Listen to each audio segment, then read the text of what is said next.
তাতান রুটি খাচ্ছে কিভাবে দেখো। কি খাচ্ছ বাবা? তুমি খেতে পারছো এইভাবে? ঠিক থুতু দিয়ে নরম করে নিয়েছে রুটিটা। কি খাচ্ছ তুমি? ওর রাগ হচ্ছে, ওই দেখো রাগ হচ্ছে। ই বাবা, তুমি রেগে যাচ্ছ কেন? নাই, তোমার রাগ হচ্ছে?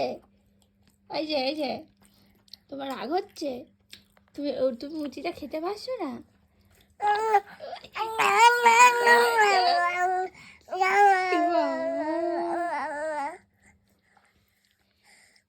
দেখো তোমাদের তাতানের অবস্থা দেখো, সে রুটি খেতে পারছে না তাই রাগ হচ্ছে, হাত কামড়াচ্ছে। ওই যে রুটিটা এখনো হাতে দেখছে।